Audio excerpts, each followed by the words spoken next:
Shame is an unpleasant, self-conscious emotion that's typically associated with a negative evaluation of the self. There are withdrawal motivations and feelings of distress, exposure, mistrust, powerlessness, and worthlessness. It's also a self-punishing acknowledgement and painful emotion that responds to a sense of failure to attain an ideal state. An individual who is in the state of shame will assign this shame internally from being a victim of the environment or the situation. It is the lowest vibration and literally the polar opposite of love and abundance. Shame is beyond shrinking energy. It's withdrawal.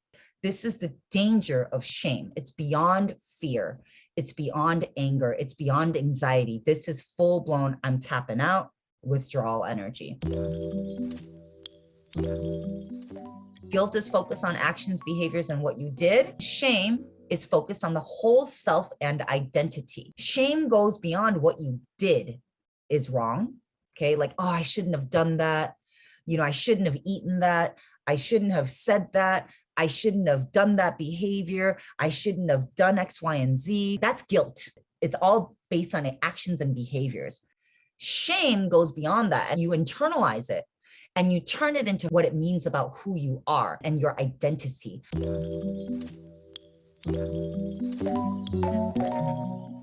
Here are some classic signs that shame work needs to be done. Avoidance and shutting down. Assuming you don't belong or you don't fit in, being overly concerned or assuming people are talking about you, fear of running into people from your past, telling yourself that you need to leave because they are the problem, hiding behind your partner, tying your identity to work and using work as an excuse for everything, always claiming you're so busy as a reason for not showing up. This is all ways of you hiding or running away from your shame. It eventually leaves you depressed, anxious, and so forth.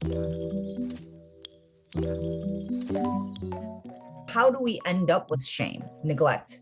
Being neglected as children, not receiving the love that we needed, not getting our dependency needs met, trauma, experiencing abuse, experiencing rejection, experiencing rejections around your self-expression, being rejected when you're showing your feelings, being told that you shouldn't cry, being told that you're being too loud, being told that you're acting a fool, being told that you shouldn't want to do that. That's not how you should express yourself. You're being too loud. You're being too excited. You're being too sad.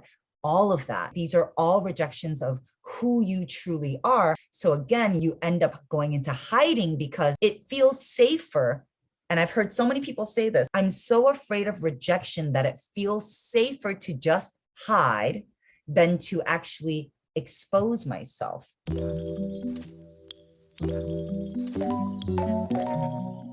It's your shame that's getting in the way of everything. Because it's the literal opposite of abundance and love, energetically, it's getting in the way of everything. It's getting in the way of you putting yourself out there. It's getting in the way of you applying for another job. It's getting in the way of you trying that project. It's just your shame getting in the way of it. It's getting in the way of your money, your fame, your recognition, love, expansion. The most popular podcasts are the ones where they're the most vulnerable stories. We love celebrities when they come out and they're vulnerable and they share their stories. We love leaders who are vulnerable and real and authentic. We love the people in our lives that put themselves out there and aren't afraid to be themselves. It's the same thing. You are the same way. If you don't have a voice, if you don't put yourself out there, if you have nothing to share about yourself, then no one's going to know how valuable you are. No one's going to know how brilliant you are. No one's going to know what amazing ideas you have, which then makes you more replaceable.